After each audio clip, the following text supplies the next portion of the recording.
Let's mic news at 7।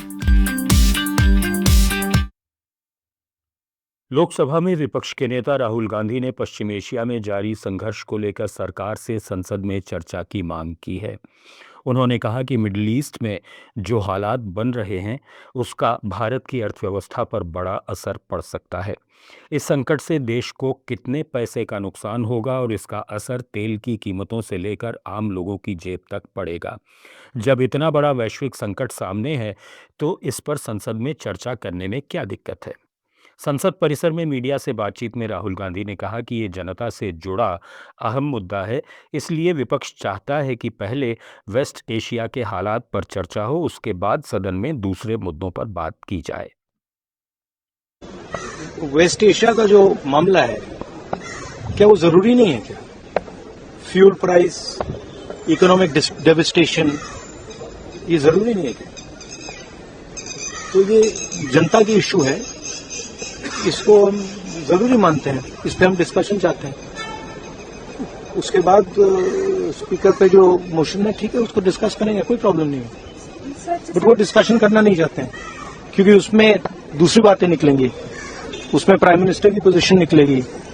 Prime minister का जो पूरा कॉम्प्रोमाइज हुआ है, जो उन पर ब्लैकमेल किया जा रहा है, वो सवाल उठेगा, तो उसको डिस्कस नहीं करना चाहता। आपने देखा प्राइम मिनिस्टर भाग गए, पार्लियामेंट हाउस से भाग गए।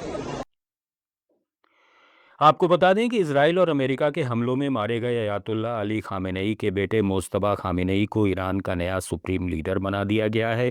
देश की सेना और नेताओं ने उनके प्रति वफादारी जताई है।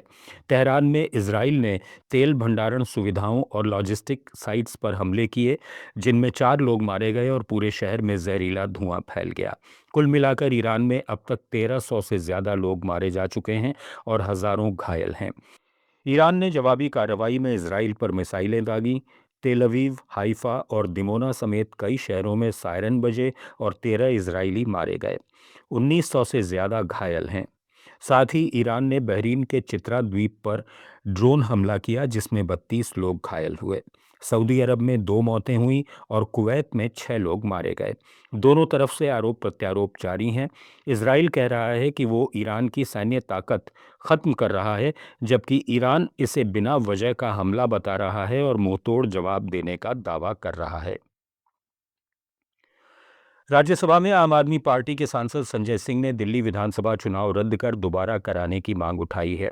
संसद में शून्यकाल के दौरान दिए गए नोटिस में उन्होंने आरोप लगाया कि जांच एजेंसियों का इस्तेमाल राजनीतिक विरोधियों के खिलाफ किया गया और इसी साजिश के तहत पूर्व मुख्यमंत्री अरविंद केजरीवाल, पूर्व डिप्टी सीएम मनीष सिसोदिया समेत आम आदमी पार्टी के कई नेताओं को गिरफ्तार किया गया।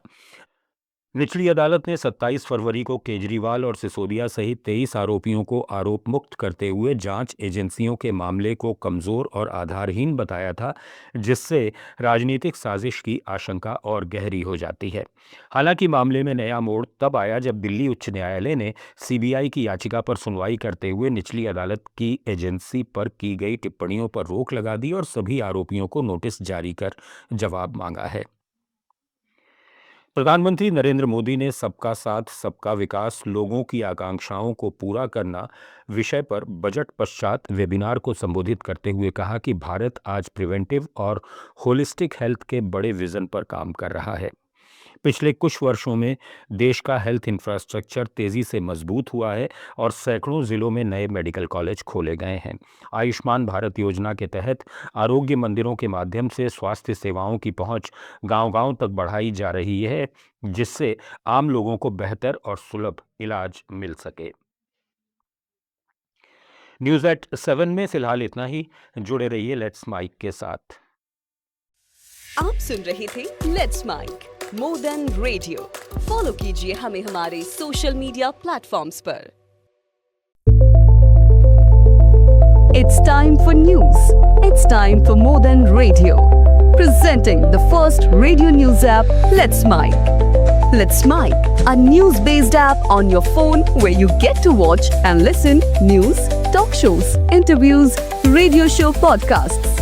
On Let's Mic, you get all relevant information of TV, print, radio, podcast, and digital. Let's Mic talks about every segment of life.